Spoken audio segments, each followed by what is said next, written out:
And now it's time for Politics Monday. I'm here with Amy Walter of the Cook Political Report and host of Public Radio's Politics with Amy Walter podcast and The Takeaway from WNYC.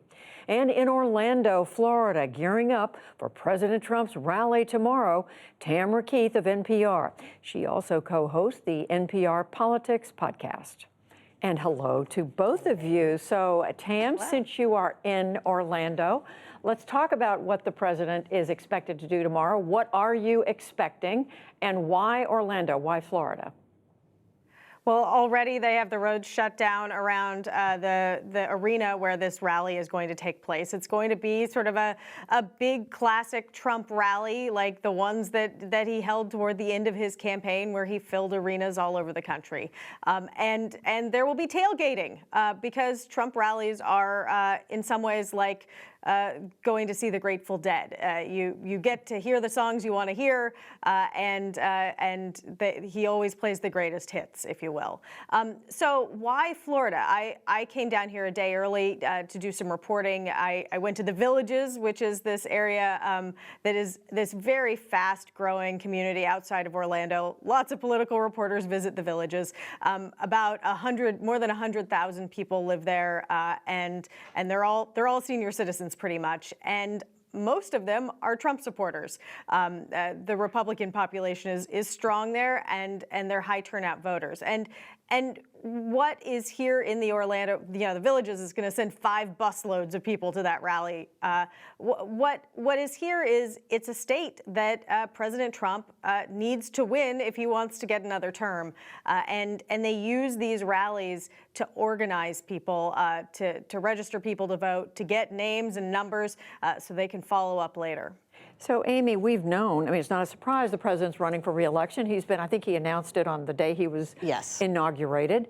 But does a day like tomorrow make a difference? Yeah, well, I think it does for the president's supporters, give them something to rally around. And the focus has been so much on the Democrats and their opposition to the president that he now gets a chance to sort of reset the argument, make it about the case that he's going to make. But it is really notable that, Joe Biden kicked off his campaign in Pennsylvania, in Philadelphia, a state that Democrats have to win if they're going to win the Electoral College. Tam's right. If Trump is going to win re-election, he has to win Florida. And it is fascinating when you look at that central corridor where the president's kicking us off, the so-called I-4 corridor between the Orlando and Tampa area. It is the fastest growing, not just in the state, but in the country, the village is. These are folks who are coming in from places where Trump is really popular, like Ohio and Michigan and Wisconsin and Pennsylvania. So think about where the villages are and where some of these voters are coming into Florida. They're basically the Midwest that has been snowbirded, I guess if that's a term, into Florida. So don't think of Florida for the president as the Miami when people think about Florida. Think of it as really much more of a Midwestern battleground state in the middle of a state that it also happens to have palm trees and is on the ocean. So just quickly, Tam, 1 or 2 reporters showing up for this tomorrow? Yes, this is the thing. The president is doing a grand relaunch of his campaign.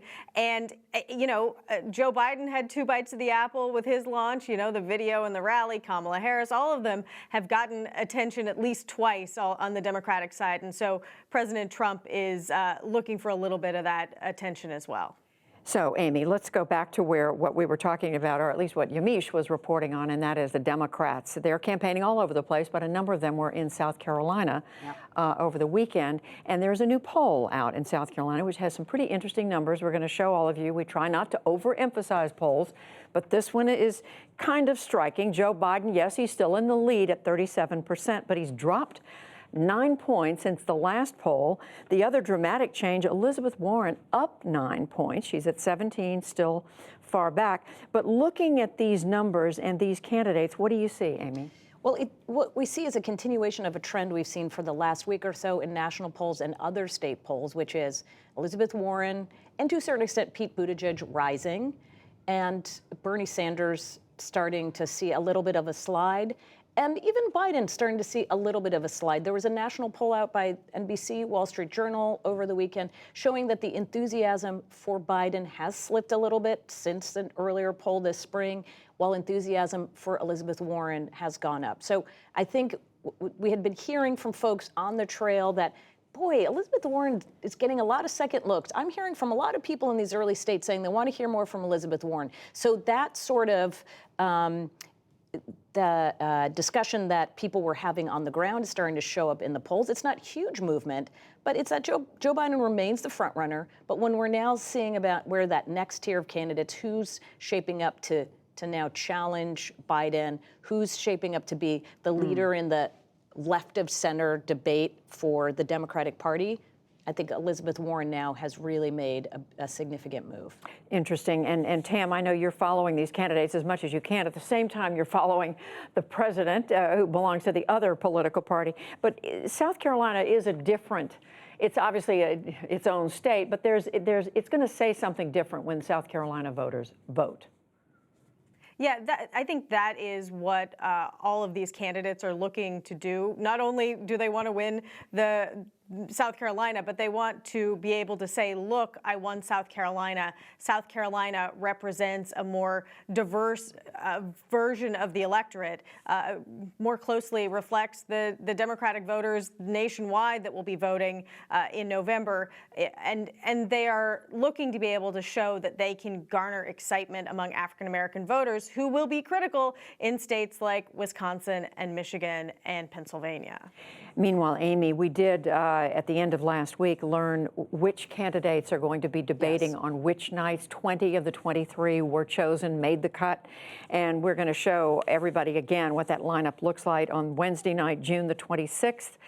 These 10 candidates, Elizabeth Warren being certainly one of the more prominent names, but they all have a shot. The next night, it's these 10. Do we see something about this lineup that tells us anything about what to expect? I know. Well, I mean, for night two, as you can see, Joe Biden is sitting in night two along with the other top tier candidates, all of them except for Elizabeth Warren, who is in that first night. And I think we're all watching to see how Joe Biden will do. He is the front runner in large part because people see him as the most electable and the safest choice in this. The way that lead of his slips is if he suddenly does not look as stable, or if he has a moment where he looks not quite as rugged and able to continue in this front-runner path. For Elizabeth Warren, the question is it a better thing to be in the first debate where you're not going to have a whole bunch of people firing on you, where you don't have to mix it up with the other top tier. You get this whole night to yourself. I don't know. But I think for political reporters, what they want to see is to see if there will be any movement in a race that's been incredibly stable. And that is going to be tough to do when you have so many people on stage all trying to get their quick little bite in that's going to get picked up by national news. All right, we don't have time to have you say this, but Tam, you told us today it's going to be like speed dating. We'll see see if that bears itself out. Tam Keith in Orlando, waiting for the president's rally tomorrow. Amy Walter here in Washington. Thank you both. Thank you. You're welcome.